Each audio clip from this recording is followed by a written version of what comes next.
po at may maiiwan po na 30 plus doon po sa OBP na maliban pa po ito doon sa component po ng Armed Forces of the Philippines. As to the number, siguro mas maigi pong tanungin po natin yung AFP o PSC kung ilan po yung military personnel na naiwan po doon na nagsisecure po sa ating Vice President po.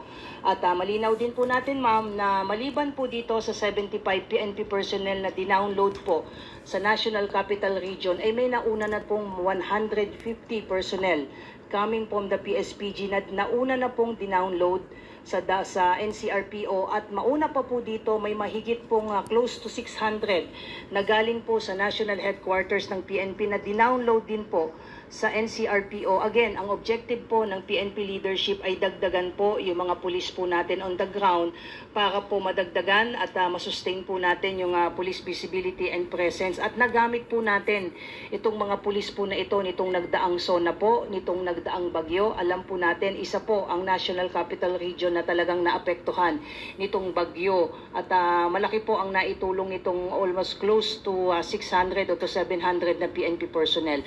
As to the 75 PNP personnel po na na-deploy po at na-download po sa National Capital Region, nag-report na po ito lahat.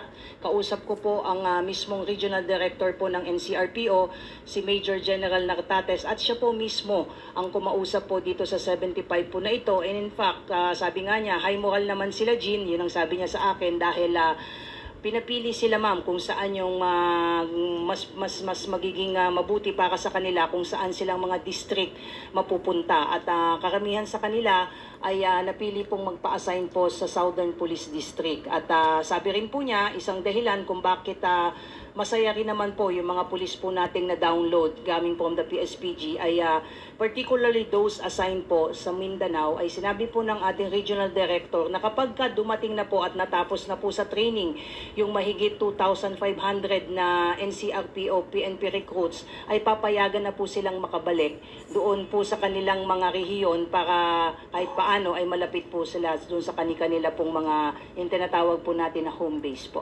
Okay. So tamang intindi namin, ma'am, na once magkatapos ang training ng 2,000, you will be back to NCRPO, hindi kung 75, hindi back to Mindanao. Yun po ang sinabi sa atin ni General Nartates para for those originally assigned po sa Mindanao at nailipat po sa PSPG, ay papayagan po sila if they preferred po na makabalik po sa kanilang mga rehiyon once makuha na po at mag-report na po for active duty ito pong inaasahan pong 2,500 na PNP recruits ng PNP NCRPO po. Within the year, ina-expect po nila, ma'am, na matapos po ito dahil hindi naman po ito, ma'am, sabay-sabay. So, by batches po ito. So, habang dumadagdag po yung PNP personnel, in fact, hindi pa naman po, ma'am, tapos yung downloading. Inumpisahan po dito yan ng ating PNP chief na mabawasan po at mag-streamline, mag-downsizing po yung mga headquarters sa mga PNP National Headquarters. Pati po sa Regional Headquarters, nag-download na rin po tayo sa mga provincial headquarters para madagdagan din po yung ating mga tauhan sa mga police stations po. So this is not only limited po sa Metro Manila, pati po sa regions po ay pina-implement din po ni Chief with the objective, of course, to increase the number of PNP personnel being deployed po sa ating mga major thoroughfares, sa ating mga points of convergence, lalong-lalo na po ngayon. Nagbukas po muli ang klase, more or less nasa 23,000 po ang actually deployed po natin kahapon po dahil po doon sa ibinigay pong datos po ng DepEd po na more or less nasa 842 po yung nagbukas na mga eskwelahan, kaya kasama po yan sa naging deployment po including sa NCR po. So for the record, ilan na lang po yung police na na-intake po sa security? Nasa 31 po na PNP personnel po yan at hindi po kasama dyan, ma'am, yung galing po ng AFP po. So 31 na lang ang kasama sa civil service? Ang naiwan po, ma'am, ang naiwan po. 106 po yan kung hindi po ako nagkakamali originally po at ibinawas po yung 75. Again, there was prior coordination with the Office of the Vice President before the 75 PNP personnel were recalled and redeployed and reassigned po sa NCRPO. So may naiwan pong 31 po sa kanya. Medyo lang po sa tingin. Kaya ito pwede mo sabihin for detail. Kasi parang pag-iisip sa kanyang open letter is yung naniniwan ng police, parang ibabalik natin ibabalik din niya sa PNP. Dahil ito raw ay pinili ng PNP. Parang selected naman daw ito ng PNP. Parang wala siya. So, kung ibabalik niya ito, tatanggapin niya pa or...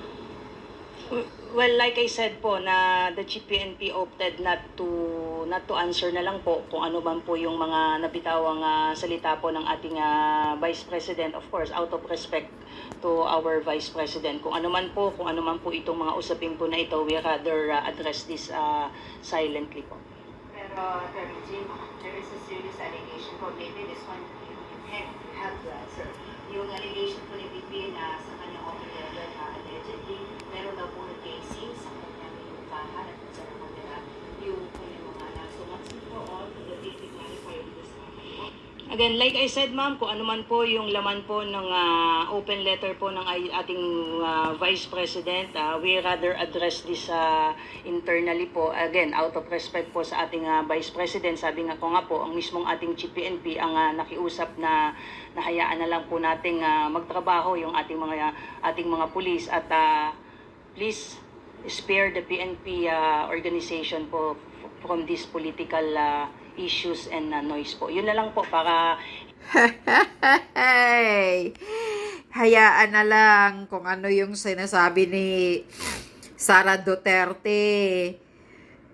Sasabihin mo na lang, madam, na si Marbel booking, hindi na makasagot.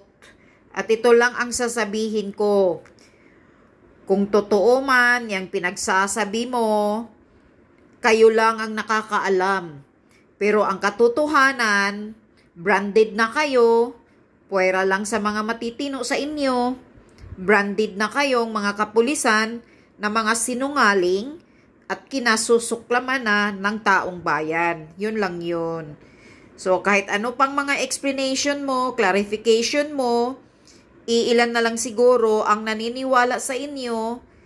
Dahil mas maraming naniniwala kay Sara Duterte, lalo pa na si Marbel, ngiting-ngiti, hindi na makasagot. Yan ang katotohanan. So, it's branded na ang kasinungalingan ni Marbel ay hindi na maiires sa utak ng taong bayan. Yan ang katotohanan. Kahit ano pa yung clarification mo na sinasabi mo, madam, kayo na lang ang nakakaalam dyan kung totoo o hindi. But to be honest, ang karamihan ng taong bayan, sukang-suka na sa inyo. Hindi na maniniwala sa kapulisan. Pasensya na sa inyong mga mabubuting pulis, pero nadadamay talaga kayo dahil kinasusuklaman na kayo ng taong bayan. Kaya mas lalong babagsak ang trust rating ng taong bayan sa inyo mga PNP. Yun lang yun.